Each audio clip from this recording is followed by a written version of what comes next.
वटसावित्री सणाच्या निमित्ताने आमच्या ज्येष्ठ कवींनी आधुनिक सावित्रीच्या वड देवाला काय काय मागण्या आहेत हे त्यांनी कवितेच्या माध्यमातून समर्पकपणे मांडले आहे।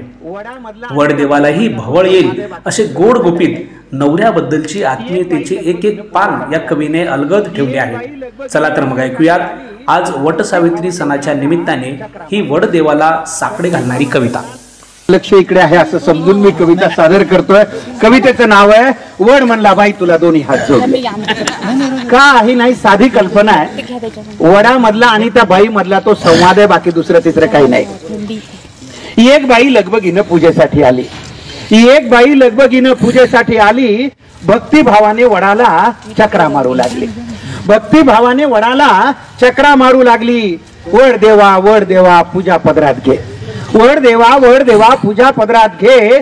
जन्मोजन्मी पुन्हा मला हाच पती दे। जन्मोजन्मी पुन्हा मला हाच पती दे। आश्चर्याने वडाने विचारलं हाच पती पाहिजे? आश्चर्याने वडाने विचारलं हाच पती पाहिजे? काही म्हण बाई तुला खरंच मानलं पाहिजे।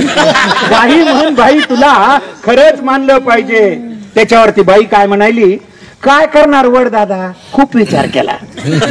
काय करणार वड दादा खूप विचार केला। हाच नवरा राहू दे म्हणून आतून आवाज आला। हाच नवरा राहू दे म्हणून आतून आवाज आला।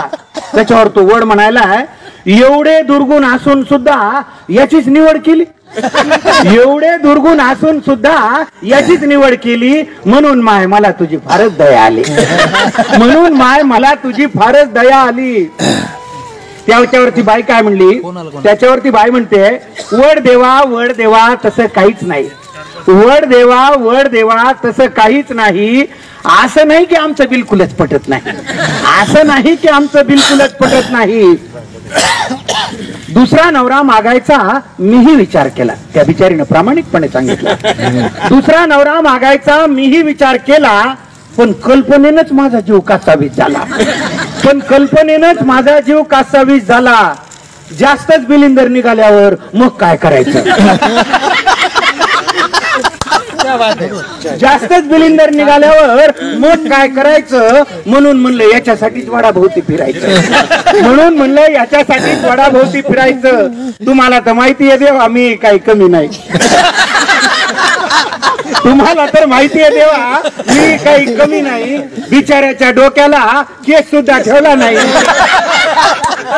बिचाऱ्याच्या डोक्याला केस सुद्धा ठेवला नाही। अधून मधून गुरगुर करत मी थोडंच ऐकते। अधून मधून गुरगुर करत पहा या ओळीला पुरुष रसिक सुद्धा दाद देतात।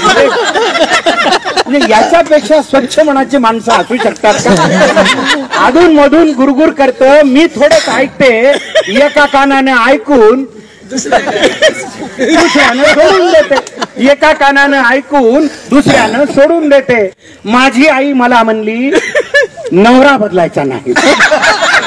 पहा म्हणजे तो आतून आलेला आवाज कुठून आलेला होता। आजकाल हा आवाज फार झाला। माझी आई मला म्हणली नवरा बदलायचा नाही। एवढा बावळट माणूस तुला कुठेच मिळायचा। माझी आई मला म्हणली एवढा बदलायचा नाही, नवरा बदलायचा नाही। एवढा बावळट माणूस तुला कुठेच मिळायचा नाही। तुम्हीच सांगा वड देवा आईचं मन मोडू का? तुम्हीच सांगा वड देवा आईचं मन मोडू का? नशिबाने मिळालेलं चांगलं माणूस सोडू का? नशिबाने मिळालेलं चांगलं माणूस सोडू का? वयोवृद्ध झाडाने पण गडगडाटी हास्य केले। वयोवृद्ध झाडाने पण गडगडाटी हास्य केले। वड म्हणला बाई तुला दोन्ही हात जोडले। वड म्हणला बाई तुला दोन्ही हात जोडले। शेवटच्या चार ओळीकडे आपण विशेष लक्ष द्यावं आणि त्याला आशीर्वाद द्यावे। त्या चार ओळीला कविता लिहिली कशासाठी? शेवटी वड काय म्हणतोय, न विसरता दरवर्षी पूजेसाठी येत जा। न विसरता दरवर्षी पूजेसाठी येत जा।